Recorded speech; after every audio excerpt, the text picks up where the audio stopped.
Representing Canada's financial capital, the fourth largest city in North America, and the most amazing city in the world. This is Toronto Business Journal. Hello everyone, this is Alex reporting for Toronto Business Journal from Kherson, a city in the southern Ukraine, and today is the 25th of March.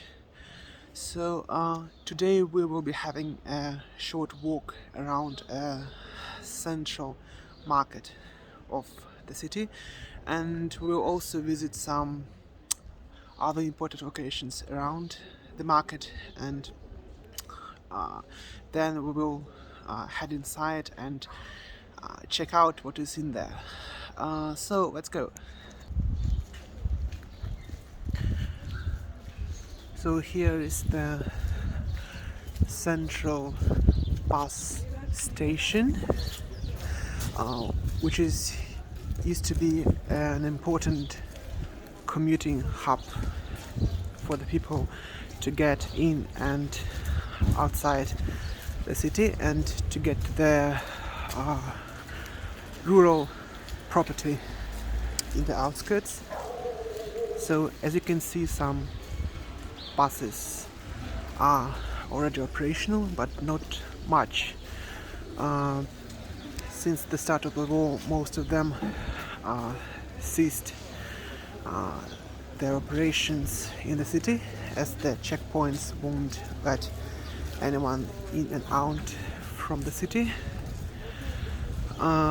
So apparently one route has resumed, so it's good, but most of the platforms are still empty, and people are just sitting here and using the free Wi-Fi which is still available here. Okay.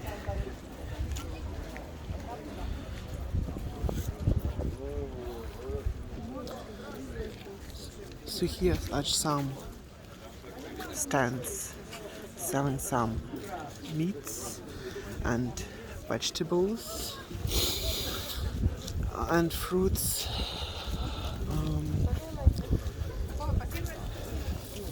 and some fish. Okay, and there is some corn, some cereals, and this is a ATB market. This market used to be a very important chain store in our city, but now it has mostly run out of stock and there are no fresh shipments, and as you can see, the queue is really small. It is really short, as you can't get anything in there apart from some alcohol and sweets, and that's why people would prefer to go to the market and around the market nowadays, as there's just nothing left in there, no products. And here are some shops near the bus station. Some of them are open, some are closed, some were looted by the marauders. There used to be some broken glass here. Here are some merchants selling potatoes. And here are also some spaghettis. A store selling some electronic equipment, charging cables. Here are stands selling SIM cards of Ukrainian operators, and there has been a major problem with those recently, as their connection with the internet, their telephone connection was damaged during the fighting in the city, and now people just try to get cards from different operators just in case the internet or phone connection is lost. So now we're heading to the front gates of the market. Okay, we see some people selling tea and salt. Actually, there may be people selling salts and dairies at this point near the market, but it should be noted that these products are actually in the shortage in the cities. So at some point, people have access to them today, but there may not be any tomorrow or the day after tomorrow. So the supplies are kind of not very reliable. So now we head into the market. Like another stall selling SIM cards.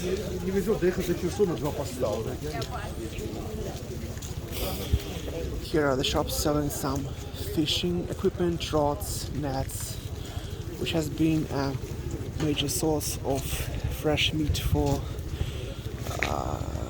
the citizens of the city lately, as not much fresh meat is left in the city. Okay, so just like outside the market, some stores are open and some are closed. There have been many good acquaintances of my family who sold some stuff here before, but they left the city.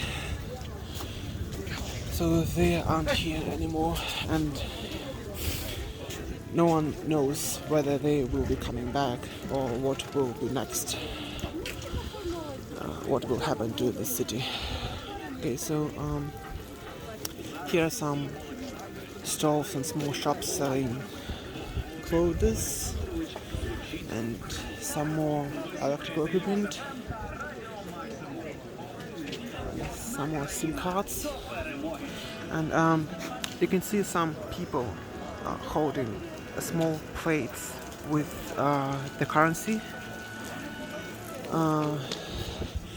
which means that they are actually exchanging the local national currency to the foreign currency like dollars or euros because of the devaluation of the local currency. Now we will be heading to the so-called meat pavilion of the city and have a look of what kind of meats are available inside.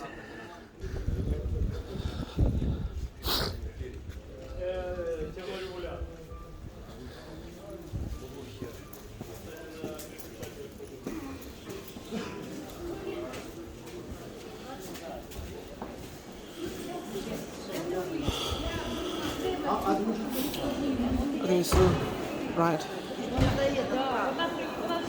next to the entrance there's a stall selling spices, which have been really popular recently since not much fresh food is left in the city. And some meat stalls.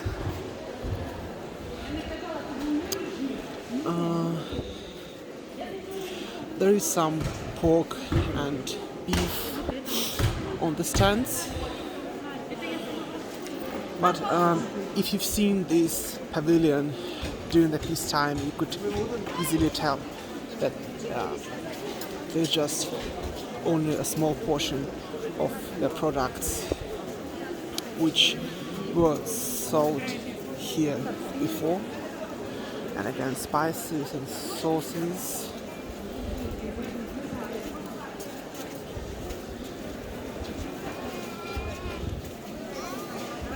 Okay, so now we are at the right wing of the pavilion, and we will just look left. And here we see that everything is just empty. So the left wing, the left part of the pavilion is just empty. There is almost nothing in there, so you can see that actually what is left in here is not that much, and probably it won't be accessible for everyone who wants to get fresh meat in here or some other products. And also it is another important thing to note is that the prices here are actually very high. They have risen like twofold or threefold after the conflict, and many citizens just can't allow to buy these products. They're just inaccessible for anyone, and people have to get along with just vegetables or cheaper kinds of food. So those fresh meat supplies, they are really expensive. So just people who actually can get those, they do not represent the majority of our city. Okay, and now we're heading outside the market. You see some stray dogs running around, and there is a really large queue next to the stand selling bread, waiting to get some. It vividly shows that the bread is not that available in the city, but there are some reserves, which is better than it used to be at the start of the war. Okay, so now we're heading outside the pavilion. You can see this whole queue is just standing to get some bread. They're all waiting to get what is left and to feed their families and children. It's really sad. Okay, so at this part of the market there are also some shops like some sweets and again some fruits and vegetables, umbrellas, once again some fruits, vegetables,